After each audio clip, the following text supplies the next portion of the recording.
ఆమె చెప్పింది అది కాదు, మా మీద ఆధారపడలేదు, లేదు మాకు అవసరం లేదు అని అంటే అదొక వేరే విషయం. ఇప్పుడు మీరే చెప్తున్నారు రాష్ట్ర ప్రయోజనాల గురించే మేము ఉన్నామని. ఎస్, రాష్ట్ర ప్రయోజనం, ఆ రాష్ట్ర ప్రయోజనాల్లో భాగంగానే ఈ రాష్ట్రానికి ప్రయోజనం కలిగించే ఈ అంశాలు చేయమని చెప్తుంది మా సభ్యురాలు. ఆ ప్రయోజనాలు తీసుకోమనే చెప్తుందే మా సభ్యురాలు, అంతకంటే ఇంకో ఉద్దేశం లేదు. మీరు చెప్తున్నారు ఏమని, అప్రస్తుతంగా సభలో లేని వ్యక్తులను వచ్చి మా నాయకుడు జగన్మోహన్ రెడ్డి గారి పేరు కూడా ఆయన తీసుకున్నారు. మరి అంతకుముందు ప్రభుత్వంలో 2004 నుంచి 2014 నుంచి 19లో ఉన్నప్పుడు ఏంటి మరి ప్రత్యేక ప్రత్యేక ప్యాకేజీకి వచ్చి మీరు వచ్చి అయిపోలేదు, అంత మొత్తం అయిపోలేదు. ఆ రోజు రాష్ట్ర ప్రయోజనాలు కనిపించలేదా? ప్రత్యేక ప్యాకేజీ రావాలనే విషయం వారికి తెలియదా? ఎందుకు చేశారు అది? ఎందుకు చేశారు? అప్పుడున్న సందర్భం బట్టి ఆ కార్యక్రమాన్ని లేకపోతే ఈ కర్మ ఎందుకు ఈ రాష్ట్రానికి ఈ కర్మ ఎందుకు వచ్చింది, ఎందుకు ఇది వచ్చింది ఆలోచించారు. కాబట్టి దయచేసి సమయం పాటించి సభ్యులు మాట్లాడుతుందేంటి, తర్వాత మీరు దానికి మీరు రిప్లై చెప్తారు. చెప్పండి మీ రిప్లైలో మీ ఇష్టం, ఏం చెప్తారో చెప్పండి, మేము వింటాం ఇక్కడ కూర్చొని. వాస్తవాలు చెప్పండి, మీరు ఇంటర్ప్రిటేషన్ చేయడం, గౌరవ మంత్రి మాట్లాడడం అది సంబంధించిన దయచేసి కొంచెం పోపట్టండి.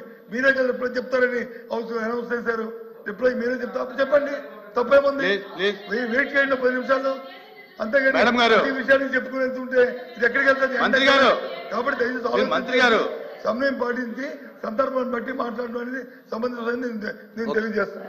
ఆమె చెప్పింది అది కాదు, మా మీద ఆధారపడలేదు, లేదు మాకు అవసరం లేదు అని అంటే అదొక వేరే విషయం. ఇప్పుడు మీరే చెప్తున్నారు రాష్ట్ర ప్రయోజనాల గురించే మేము ఉన్నామని. ఎస్, రాష్ట్ర ప్రయోజనం, ఆ రాష్ట్ర ప్రయోజనాల్లో భాగంగానే ఈ రాష్ట్రానికి ప్రయోజనం కలిగించే ఈ అంశాలు చేయమని చెప్తుంది మా సభ్యురాలు. ఆ ప్రయోజనాలు తీసుకోమనే చెప్తుందే మా సభ్యురాలు, అంతకంటే ఇంకో ఉద్దేశం లేదు. మీరు చెప్తున్నారు ఏమని, అప్రస్తుతంగా సభలో లేని వ్యక్తులను వచ్చి మా నాయకుడు జగన్మోహన్ రెడ్డి గారి పేరు కూడా ఆయన తీసుకున్నారు. మరి అంతకుముందు ప్రభుత్వంలో 2004 నుంచి 2014 నుంచి 19లో ఉన్నప్పుడు ఏంటి మరి ప్రత్యేక ప్యాకేజీకి వచ్చి మీరు వచ్చి అయిపోలేదు, అంత మొత్తం అయిపోలేదు.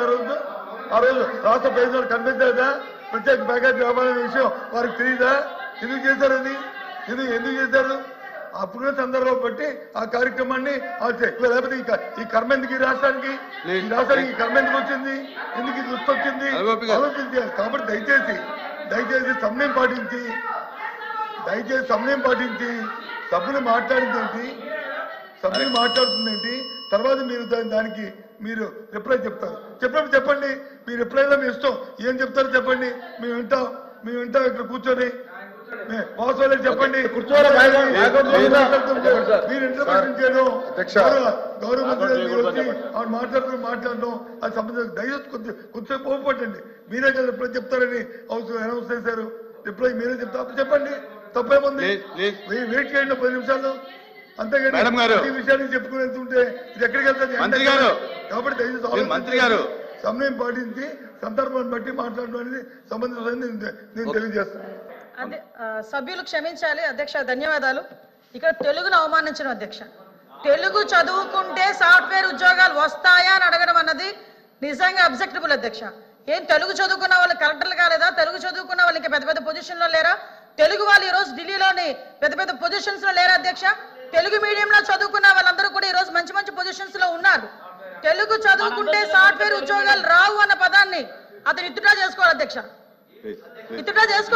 చేయమని అధ్యక్ష. అది ఓడ్ తెలుగుని గౌరవించే ఎవరైనా తెలుగు ప్రజలుగా తెలుగు రాష్ట్రాల్లో ఉండి తెలుగు శాసన మండలి సభ్యులుగా ఉండి తెలుగు రాష్ట్రాల్లో శాసన మండలి సభ్యులుగా ఉన్న వాళ్ళు తెలుగును అవమానించడం అన్నది నిజంగా చాలా దురదృష్టకరం అధ్యక్ష. దీన్ని మీరు ఎట్టి వేస్తున్నది విత్డ్రా చేసుకోవాలి అధ్యక్ష, బోర్డ్స్ విత్డ్రా చేసుకోవాలి, లేకపోతే మీరైనా విత్డ్రా చేయాలి. అదే సభ్యులు క్షమించాలి అధ్యక్ష, ధన్యవాదాలు. ఇక్కడ తెలుగును అవమానించడం అధ్యక్ష, తెలుగు చదువుకుంటే సాఫ్ట్వేర్ ఉద్యోగాలు వస్తాయా అని అడగడం అన్నది నిజంగా అబ్జెక్టబుల్ అధ్యక్ష. ఏం తెలుగు చదువుకున్న వాళ్ళు కలెక్టర్లు కాలేదా? తెలుగు చదువుకున్న వాళ్ళు ఇంకా పెద్ద పొజిషన్ లో లేరా? తెలుగు వాళ్ళు ఈ రోజు ఢిల్లీలోని పెద్ద పొజిషన్స్ లో లేరా అధ్యక్ష? తెలుగు మీడియంలో చదువుకున్న వాళ్ళందరూ కూడా ఈ రోజు మంచి పొజిషన్స్ లో ఉన్నారు. తెలుగు చదువుకుంటే సాఫ్ట్వేర్ ఉద్యోగాలు రావు అన్న పదాన్ని అతను విత్డ్రా చేసుకోవాలి అధ్యక్ష, విత్డ్రా చేసుకోవాలి అధ్యక్ష, చేయమని అధ్యక్ష. అదోడు తెలుగుని గౌరవించే ఎవరైనా, తెలుగు ప్రజలుగా తెలుగు రాష్ట్రాల్లో ఉండి తెలుగు శాసన మండలి సభ్యులుగా ఉండి తెలుగు రాష్ట్రాల్లో శాసన మండలి సభ్యులుగా ఉన్న వాళ్ళు తెలుగును అవమానించడం అన్నది నిజంగా చాలా దురదృష్టకరం అధ్యక్ష. దీన్ని మీరు ఎట్టి వేస్తున్నది విత్డ్రా చేసుకోవాలి అధ్యక్ష. బోర్డ్స్ విత్డ్రా చేసుకోవాలి, లేకపోతే మీరైనా విత్డ్రా చేయాలి. అదే సభ్యులు క్షమించాలి అధ్యక్ష, ధన్యవాదాలు. ఇక్కడ తెలుగును అవమానించడం అధ్యక్ష.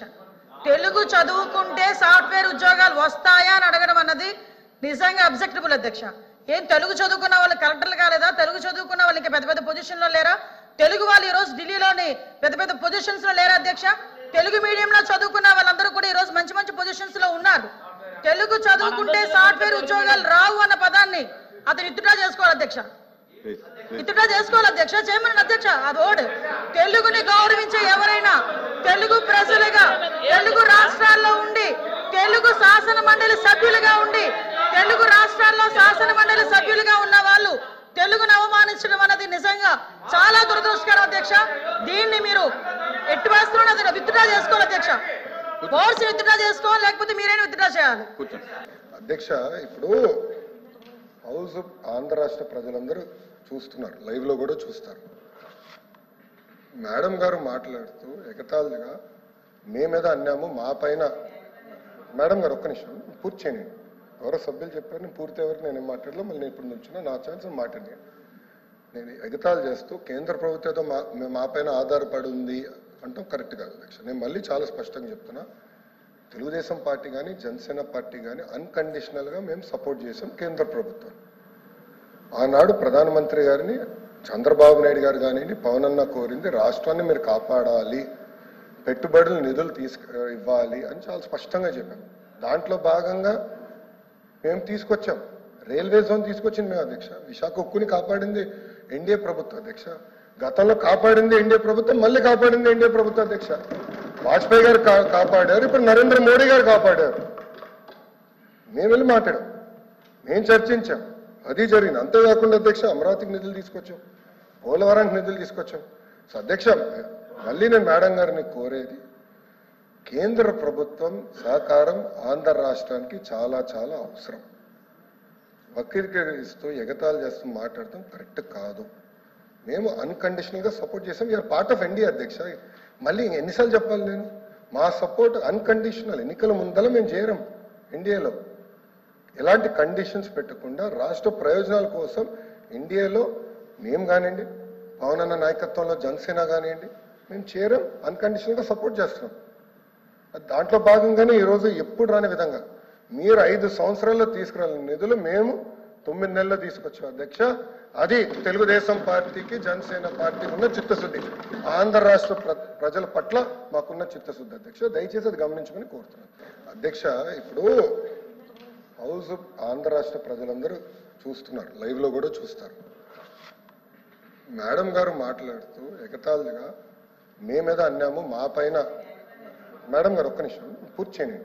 ఎవరో సభ్యులు చెప్పారు, నేను పూర్తి ఎవరికి నేనేం మాట్లాడలో, మళ్ళీ నేను ఇప్పుడు నుంచున్నా, నా ఛాన్స్ మాట్లాడి నేను ఎగతాళి చేస్తూ కేంద్ర ప్రభుత్వంతో మా పైన ఆధారపడి ఉంది అంటాం కరెక్ట్ కాదు అధ్యక్ష. నేను మళ్ళీ చాలా స్పష్టంగా చెప్తున్నా, తెలుగుదేశం పార్టీ కానీ జనసేన పార్టీ కానీ అన్కండిషనల్గా మేము సపోర్ట్ చేసాం కేంద్ర ప్రభుత్వం. ఆనాడు ప్రధానమంత్రి గారిని చంద్రబాబు నాయుడు గారు కానివ్వండి, పవన్ అన్న కోరింది రాష్ట్రాన్ని మీరు కాపాడాలి, పెట్టుబడులు నిధులు ఇవ్వాలి అని చాలా స్పష్టంగా చెప్పాం. దాంట్లో భాగంగా మేము తీసుకొచ్చాం, రైల్వే జోన్ తీసుకొచ్చింది మేము అధ్యక్ష. విశాఖ ఉక్కుని కాపాడింది ఎన్డీఏ ప్రభుత్వం అధ్యక్ష. గతంలో కాపాడింది ఎన్డీఏ ప్రభుత్వం, మళ్ళీ కాపాడింది ఎన్డీఏ ప్రభుత్వం అధ్యక్ష. వాజ్పేయి గారు కాపాడారు, ఇప్పుడు నరేంద్ర మోడీ గారు కాపాడారు. మేము వెళ్ళి మాట్లాడాం. ప్రత్యేక హోదాని ఎందుకు సాధించలేకపోయారో ప్రసంగం ద్వారా గవర్నర్ గారు చెప్పుంటే బాగుండేది అనేసి నా ఉద్దేశం అధ్యక్ష. సరే అధ్యక్ష, ఇంకా ధరల కోసం తీసుకుంటే ఎన్నికల ముందు చెప్పారు అధ్యక్ష, కరెంట్ బిల్లులు తగ్గిస్తామని చెప్పారు, పెట్రోల్ ధరలు డీజిల్ ధరలు తగ్గిస్తామని చెప్పారు, నిత్యావసర సరుకుల ధరలు తగ్గిస్తామని చెప్పారు. కానీ ఇప్పుడు అధికారంలోకి వచ్చింది కూటమి 9 నెలల్లో అసలు ఈ స్వాతంత్రం వచ్చాక ఎప్పుడు లేనట్టుగా ధరలు పెరిగిపోయాయి అధ్యక్ష. అసలు అధికారంలోకి వచ్చాక పెట్రోల్ డీజిల్ మీద ట్యాక్సులు తగ్గిస్తామన్నారు, ధరల మీద అన్నాం అధ్యక్ష. మరి 15,000 కోట్ల భారం ఎలా పెరిగింది? విద్యుత్ ఛార్జీలు పెంచలేదు, పెంచము. Okay please. ఎన్నికల్లో ఏమో సంపద సృష్టిస్తాము, ఆస్తులు సృష్టిస్తామని చెప్పారు అధ్యక్ష. ఇప్పుడైతే అప్పులు సృష్టిస్తూ ఉన్నారు అధ్యక్ష. అలాగే తీసుకుంటే ఎన్నికల టైంలో మనం చూసాము అధ్యక్ష, అరచేతిలో స్వర్గం చూపించారు. ఈరోజు చూస్తే ప్రజలైతే నరకం అయితే అనుభవిస్తున్నారు అధ్యక్ష.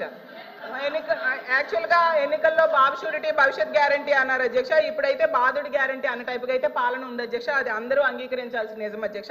గతంలో జగన్మోహన్ రెడ్డి గారి పాలనలో ప్రజలకైతే అమ్మఒడి వచ్చేది, విద్యా దీవెన వచ్చేది, వసతి దీవెన, చేయూత, ఆసరా ఇవన్నీ వచ్చేవి అధ్యక్ష. రైతు భరోసా అన్ని వచ్చేది. ఇప్పుడైతే కూటమి దగా అనే పాలసీ మాత్రం వస్తూ ఉంది అధ్యక్ష. అంతకంటే ఇంకేం రావట్లేదు అధ్యక్ష. చివరిగా అధ్యక్ష 9 నెలల్లో తీసుకుంటే గతంలో శరవేగంగా జరుగుతున్న మెడికల్ కాలేజీల నిర్మాణం ఆగిపోయింది అధ్యక్ష. రాష్ట్రంలో ప్రభుత్వ హాస్పిటల్స్, పిహెచ్సిల నిర్మాణం ఆపేశారు అధ్యక్ష. ప్రత్యేక హోదాని ఎందుకు సాధించలేకపోయారో ప్రసంగం ద్వారా గవర్నర్ గారు చెప్పుంటే బాగుండేది అనేసి నా ఉద్దేశం అధ్యక్ష. సరే అధ్యక్ష, ఇంకా ధరల కోసం తీసుకుంటే ఎన్నికల ముందు చెప్పారు అధ్యక్ష, కరెంట్ బిల్లులు తగ్గిస్తామని చెప్పారు, పెట్రోల్ ధరలు, డీజిల్ ధరలు తగ్గిస్తామని చెప్పారు, నిత్యావసర సరుకుల ధరలు తగ్గిస్తామని చెప్పారు. కానీ ఇప్పుడు అధికారంలోకి వచ్చింది కూటమి 9 నెలల్లో అసలు ఈ స్వాతంత్రం వచ్చాక ఎప్పుడు లేనట్టుగా ధరలు పెరిగిపోయాయి అధ్యక్ష. అసలు అధికారంలోకి వచ్చాక పెట్రోల్, డీజిల్ మీద ట్యాక్సులు తగ్గిస్తామన్నారు, ధరల మీద అన్నాం అధ్యక్ష. మరి 15,000 కోట్ల భారం ఎలా పెరిగింది? విద్యుత్ ఛార్జీలు పెంచలేదు, పెంచము. Okay please. ఎన్నికల్లో ఏమో సంపద సృష్టిస్తాము, ఆస్తులు సృష్టిస్తామని చెప్పారు అధ్యక్ష. ఇప్పుడైతే అప్పులు సృష్టిస్తూ ఉన్నారు అధ్యక్ష. అలాగే తీసుకుంటే ఎన్నికల టైంలో మనం చూసాము అధ్యక్ష, అరచేతిలో స్వర్గం చూపించారు. ఈరోజు చూస్తే ప్రజలైతే నరకం అయితే అనుభవిస్తున్నారు అధ్యక్ష. యాక్చువల్గా ఎన్నికల్లో బాబు షూరిటీ భవిష్యత్ గ్యారంటీ అన్నారు అధ్యక్ష. ఇప్పుడైతే బాధుడి గ్యారంటీ అన్న టైపుగా అయితే పాలన ఉంది అధ్యక్ష. అది అందరూ అంగీకరించాల్సిన నిజం అధ్యక్ష. గతంలో జగన్మోహన్ రెడ్డి గారి పాలనలో ప్రజలకైతే అమ్మఒడి వచ్చేది, విద్యా దీవెన వచ్చేది, వసతి దీవెన, చేయూత, ఆసరా ఇవన్నీ వచ్చేవి అధ్యక్ష. రైతు భరోసా అన్ని వచ్చేది. ఇప్పుడైతే కూటమి దగా అనే పాలసీ మాత్రం వస్తూ ఉంది అధ్యక్ష. అంతకంటే ఇంకేం రావట్లేదు అధ్యక్ష. చివరిగా అధ్యక్ష 9 నెలల్లో తీసుకుంటే గతంలో శరవేగంగా జరుగుతున్న మెడికల్ కాలేజీల నిర్మాణం ఆగిపోయింది అధ్యక్ష. రాష్ట్రంలో ప్రభుత్వ హాస్పిటల్స్, పిహెచ్సిల నిర్మాణం ఆపేశారు అధ్యక్ష.